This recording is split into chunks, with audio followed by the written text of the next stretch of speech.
Hello everyone, मैं हूं अनुकृति और आप देख रहे हैं एंकी व्लॉग। सबसे पहले हमारी वीडियोस को देखने के लिए और पसंद करने के लिए, स्पेशली रण उत्सव के ट्रैवल व्लॉग्स को पसंद करने के लिए बहुत बहुत थैंक यू। लास्ट व्लॉग में हमने कवर किया था रण उत्सव के डे 2 के आइटनरी को और कवर किया था मांडवी कच्छ के लोकेशंस को, और ये रहा हमारा कच्छ सीरीज का ट्रैवल व्लॉग नंबर 3 यानी रण उत्सव के डे 3 का आइटनरी। ये बहुत ही मस्ती वाला ब्लॉग होने वाला है और आई एम श्योर आपको भी उतना ही मजा आएगा। पर आगे बढ़ने से पहले वीडियो पर लाइक तो बनता है, और अभी भी आप में से बहुत लोगों ने सब्सक्राइब नहीं किया है तो प्लीज कर लीजिए, और आने वाली नोटिफिकेशंस के लिए बेल आइकन दबाना ना भूलें। तो चलिए शुरू करते हैं कच्छ सीरीज का travel vlog number 3।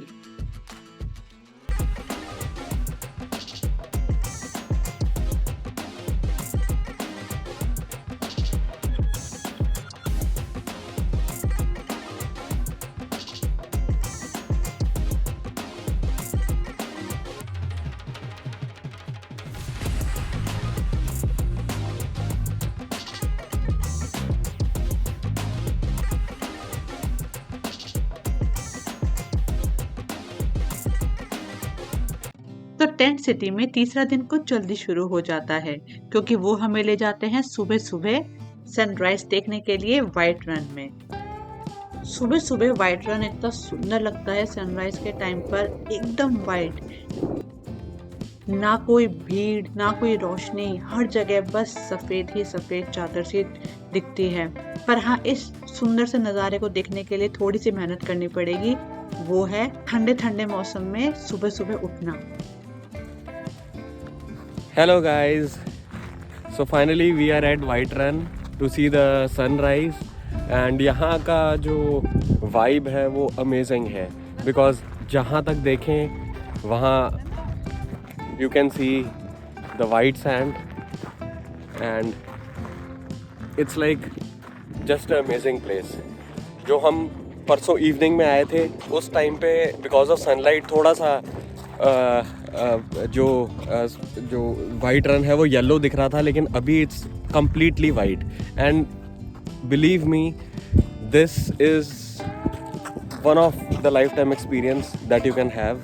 It's a must visit place. You should definitely come here and you can see the sunrise is also just about to happen in some time and Anukriti and Sash are also playing here. So amazing place. हमने travelling करते हुए बहुत sunrises देखे हैं, लेकिन कच्छ से सुंदर sunrise कहीं नहीं। इसीलिए शायद कहते हैं कच्छ नहीं देखा तो कुछ नहीं देखा। कच्छ में आपको समुद्र भी दिखेगा, बंजर जमीन भी दिखेगी, नमक का डेजर्ट भी दिखेगा, नदियां भी मिलेंगी, तो माउंटेन्स भी दिखेंगे, और यहीं के ढोलावीरा में मिलते हैं 5000 साल पुरानी हड़प्पन सभ्यता के अवशेष। तो टेंट सिटी वापस आने के बाद हमने किया ब्रेकफास्ट और निकल पड़े मस्ती जोन के लिए। तो अब बज चुके हैं 12 और हम जा रहे हैं एडवेंचर कैंप, जहाँ पर हमारे पास मतलब काफ़ी सारी एक्टिविटीज़ है जो आप कर सकते हो। जिप लाइनिंग है, रैपलिंग है, माउंटेन ट्रैकिंग है और भी है रोप क्लाइंबिंग एंड ऑल।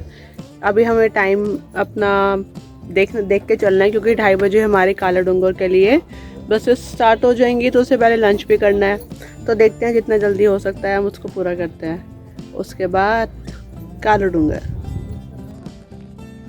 तो टेंट सिटी का बहुत ही बड़ा एडवेंचर एरिया है, जहाँ पर आप इंजॉय कर सकते हैं जिप लाइनिंग, आर्चरी, रोप वॉकिंग, माउंटेन क्लाइंबिंग, ATR और काफी सारी एक्टिविटीज हैं, और उन सब के लिए आपको एक्स्ट्रा पे करना पड़ेगा।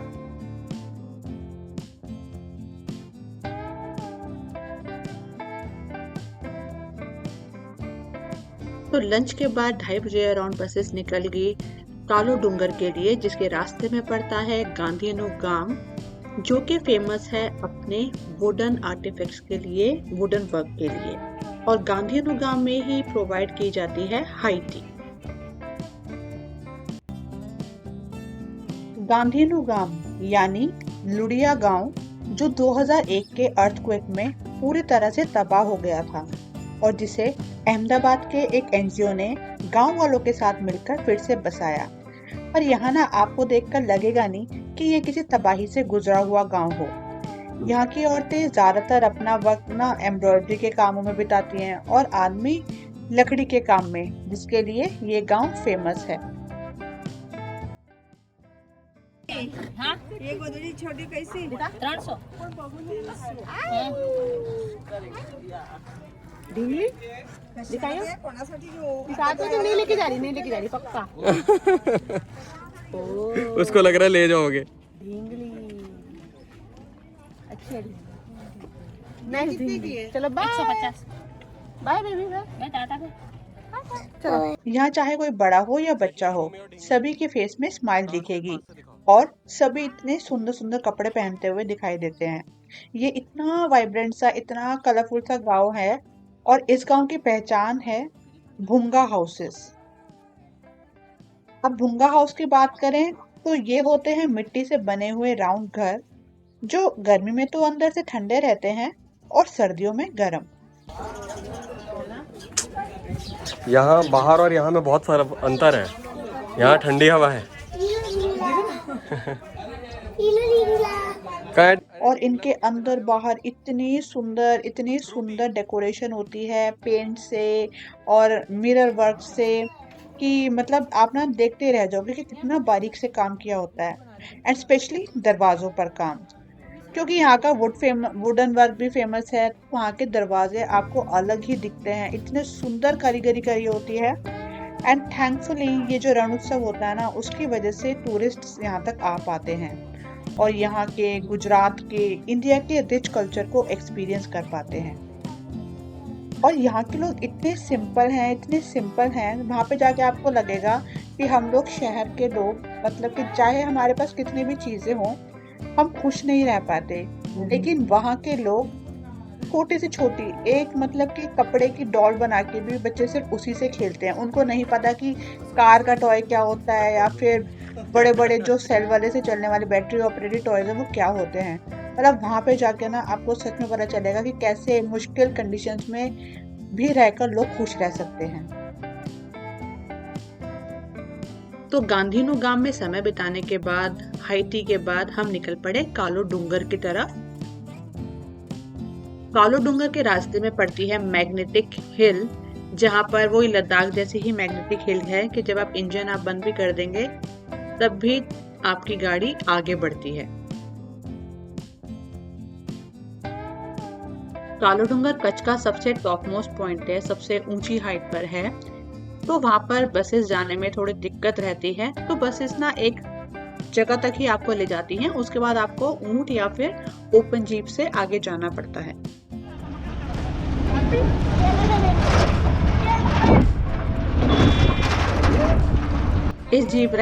इस ओपन जीप राइड में इतना मजा आ रहा था क्योंकि हम सब आसपास जितने भी हमारे बसेस में थे, आसपास जो बसेस में थे, उन सबसे रेस लगा रहे थे कि कौन सबसे ऊपर पहुंचता है, हमारी ओपन जीप या फिर ऊंट या फिर और दूसरे व्हीकल्स। ओ मैन, यहाँ से तो बहुत सही व्यू है।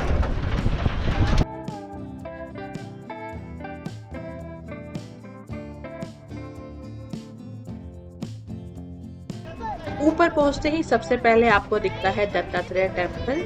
वो स्टार्टिंग में ही पड़ जाता है, जहाँ पे आपकी जीप्स आपको छोड़ेंगी।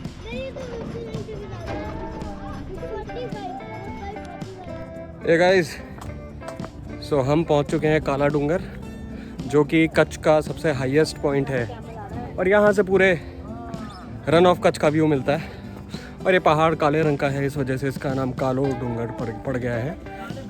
एंड यहाँ पहुँचते के साथ ही हमें कच्छी पोशाक पहना दी गई है। कोई ऑप्शन नहीं था, इतने सारे लोग आसपास आ गए। And the dress is also very beautiful. मैं आपको से नीचे से दिखाता हूँ। अनुकृति इज ऑल्सो वेयरिंग द पगड़ी कालिया डूंगर की। सो अभी हम लोग ट्रैक कर रहे हैं हिल टॉप तक, एंड वहाँ से जो व्यू हमें दिखेगा वो आपको दिखाएंगे।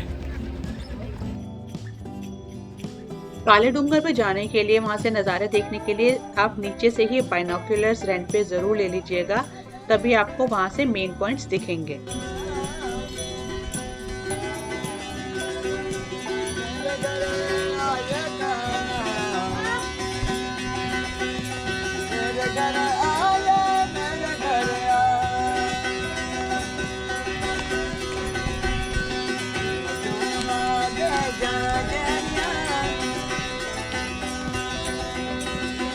1 से 2 किलोमीटर के ट्रैक के बाद आता है ये कालो डूंगर के टॉप मोस्ट पॉइंट का नज़ारा।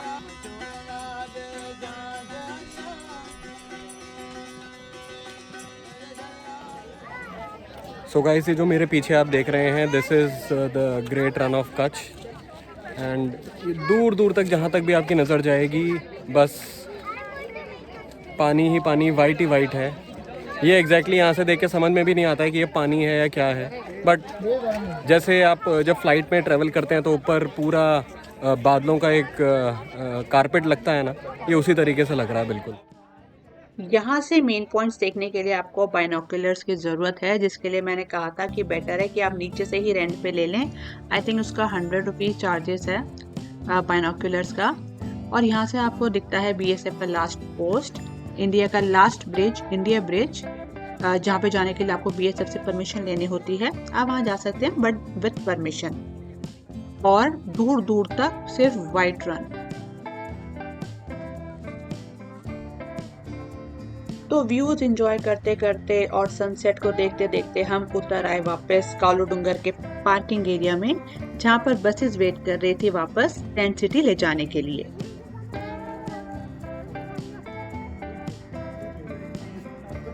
कभी सन चला जाएगा। टेंट सिटी वापस पहुंच के हम चले गए कल्चरल परफॉर्मेंस देखने, क्योंकि वहां पर हो रहा था वहां का बेस्ट एक्ट, जो कि था सिद्धि ट्राइब का। ये परफॉर्मेंस तो देखना बनता है। अगर कॉपीराइट की दिक्कत नहीं होती तो मैं आपको जरूर दिखाती, बट अगर आप टेंट सिटी में हैं तो उसे प्लीज अच्छे से एक्सपीरियंस कीजिएगा, बहुत मजा आने वाला है।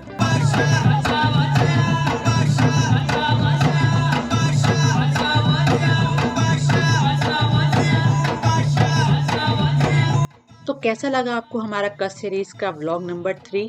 कमेंट सेक्शन में जरूर बताइएगा। एंड फिकर नॉट, अभी तो बहुत सारे कच्छ के ही व्लॉग्स आने वाले हैं, तो हमारे साथ जुड़े रहिए। वीडियो पसंद आया तो लाइक करना ना भूलिएगा और चैनल को फटाफट से सब्सक्राइब कर लीजिए। मिलते हैं नेक्स्ट व्लॉग में, यानी व्लॉग नंबर 4 में। तब तक के लिए बाय बाय।